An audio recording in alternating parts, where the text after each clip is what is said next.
সোমবার দুপুর 1:06। রাজধানীর উত্তরা 11 নম্বর সেক্টরে ঘটে এক হৃদয় বিদারক দৃশ্য। বিমানবাহিনীর একটি প্রশিক্ষণ বিমান বিধ্বস্ত হয় মাইলস্টোন স্কুল অ্যান্ড কলেজের ওপর। শিক্ষার্থীরা তখন ক্লাস শেষ করে প্রস্তুতি নিচ্ছে বাসায় ফেরার। কেউ কেউ স্কুল থেকে গেটের বাহিরেও বের হয়েছে। হঠাৎ গর্জে ওঠা বিস্ফোরণে কেঁপে ওঠে পুরো ভবন। মুহূর্তেই আগুন ছড়িয়ে পড়ে, ধোঁয়ায় ঢেকে যায় চারিদিক। বিমানটি ছিল বিমান বাহিনীর F-7 মডেলের প্রশিক্ষণ ফাইটার জেট। রাজধানীর উত্তরায় দিয়াবাড়ির এলাকায় মাইলস্টোন স্কুল অ্যান্ড কলেজের একটি ভবনের উপর আছড়ে পড়ে বিমানটি।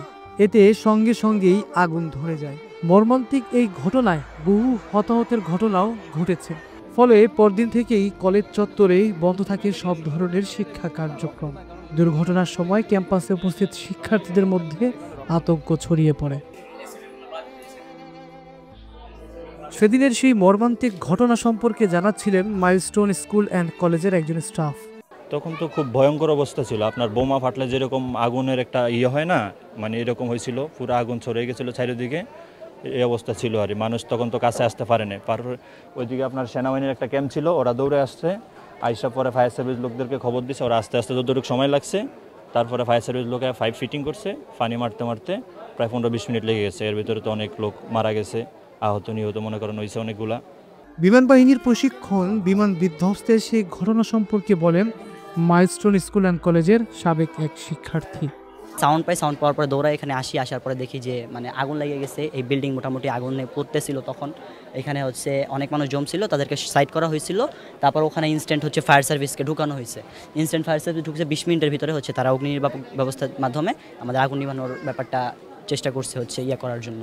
এখানে আমাদের একজন ম্যাডাম ছিল, উনি অনেক বীরের মতন একজন কাজ করছে। নিজের জীবন বাজি রেখে 20 জন বাচ্চা 21 জন বাচ্চাকে রেস্কিউ করছে। বাট ওই রেস্কিউ করার পরেও ওনারে নিজে রেস্কিউ করে নাই। উনি মানুষের চিন্তা করছে, নিজের চিন্তা করে নাই। দুর্ঘটনায় এখন পর্যন্ত 32 জন নিহত হয়েছে বলে জানায় ISPR। অগ্নিদগ্ধ হয়ে যারা হাসপাতালে ভর্তি আছেন তাদের অনেকের অবস্থাই আশঙ্কাজনক। ঢাকা মেডিকেলের বার্ন ইউনিটের পর্যাপ্ত সক্ষমতা রয়েছে বলে জানান এই চিকিৎসক। পোড়া রোগীর জন্য স্পেশালাইজড হসপিটাল হচ্ছে চানখারপুলের বার্ন হসপিটাল, ঠিক আছে। এছাড়াও বাকি অন্যান্য হসপিটালও স্বল্প পরিসরে পোড়া রোগীর চিকিৎসা হয়। যেটা জানতাম যে আরও 5টা সেন্টার হওয়ার কথা ছিল, হয়েছে কিনা আমি এখন জানি না। বাট একমাত্র স্পেশালাইজড সেন্টার হচ্ছে চানখারপুলের burn centre, burn and plastic surgery. এবং দে আর ক্যাপেবল, তারা সম্ভব, বাট তাদের সক্ষমতা সীমিত। এটা হচ্ছে একটা ইম্পর্টেন্ট প্রশ্ন। এই ধরনের বড় অ্যাক্সিডেন্টে তো তখন সক্ষমতাকে অতিক্রম করে যায় আসলে। এদিকে সরকার 22 জুলাইকে শোক দিবস ঘোষণা করেছে। গঠন করা হয়েছে উচ্চ পর্যায়ের তদন্ত কমিটি। এছাড়া নিহত ও আহতদের পরিবারকে ক্ষতিপূরণ ও চিকিৎসা সহায়তার ঘোষণা দেওয়া হয়েছে। এই দুর্ঘটনা শুধু একটি স্কুল নয়, একটি প্রজন্মের প্রাণে আঘাত। এখন প্রশ্ন উঠছে, শহরের মাঝখানে কেন এত নিচে ফ্লাইট অপারেশন? উত্তর খুঁজছে গোটা দেশ। উত্তরার মাইলস্টোন ট্র্যাজেডি যেন আর কোন স্কুলে না নামে, এই প্রত্যাশায়। আকাশ সাদ, সদ্য সংবাদ, ঢাকা।